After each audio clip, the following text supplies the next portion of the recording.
Digital কেবল মাধ্যমের অন্যতম পথিকৃৎ city কেবল। এই যে 100 চ্যানেল ঘরে বসে দেখা যায় নিশ্চিন্তে, আম জনতাকে তার স্বাদ প্রথম দিয়েছিল তারাই। একসময় ঘরে ঘরে ফাইবার অপটিকের মাধ্যমে কেবল পৌঁছে দিয়েছিলেন বাড়ির টিভিতে। সে সময় এই প্যাকেজ সিস্টেম, ডিটিএইচ রমরমা, ওটিটি প্ল্যাটফর্ম কিচ্ছু ছিল না। বিনোদনের পসরা নিয়েই বাঙালি অবাঙালিদের মন্ত্রমুগ্ধ করার কাজটা করেছিলেন সিটি কেবল নেটওয়ার্ক এমএসও তৈরি করে। কেবল দুনিয়ায় তারাই অন্যতম পথিকৃৎ। টেকনোলজিতে আধুনিকতার বিস্তর ছোঁয়া এসেছে, সবকিছু যেন আমূল বদলে গিয়েছে।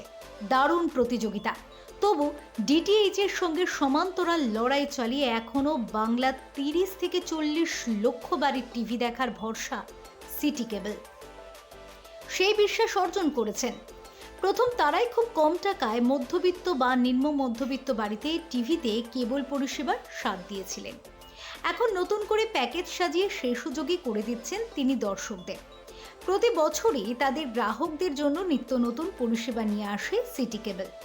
এবারও তার অন্যথা হচ্ছে না বিশ্ব বাংলা মিলন মেলা প্রাঙ্গণে শুরু হওয়া কেবল টিভি শো 2025-এ যোগ দিয়ে সিটি কেবলের কর্ণধার সুরেশ শেঠিয়া জানান, ওয়ান অ্যাপ লঞ্চ করেছেন তারা, যেখানে কেবল, ব্রডব্যান্ড, ওটিটি সব পরিষেবা একসঙ্গেই পাওয়া যাবে।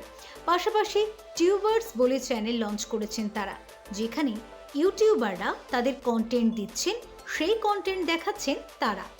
আমাদের এই বছর জিনিসটাকে কনজিউমার পার্সপেক্টিভে একটু স্মুথ করে দেওয়ার চিন্তাধারা।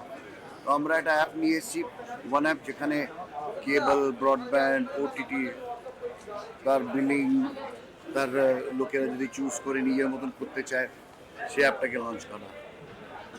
একটা টেলি1 একটা অ্যাপ নিয়ে এসেছি, যেখানে অপারেটররা নিজের মতন বিলিং, নিজের মতন সব কিছু করতে পারে।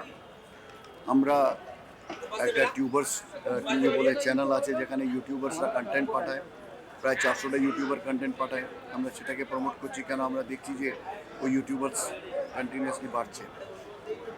আমাদের এই মেলার আরেকটা ইন্টারেস্ট থাকে যে আমাদের অনেক অপারেটর আছে যারা হয়তো ডিস্ট্রিক্টে থাকে, সারা বছরে যোগাযোগ করে উঠতে পারে না, তারা এসে আমাদের সাথে যোগাযোগ করবে। সেখানে ইন্ডাস্ট্রি কোথায় যাচ্ছে, ওরা কি ভাবছে যে আমাদের করা উচিত, সেই জিনিসগুলো যেন আমরা করতে পারি। এটাই হচ্ছে আমাদের সিটি কেবল এই বছর এই চিন্তাধারা আর উদ্যোগ। Bureau report, channel 10।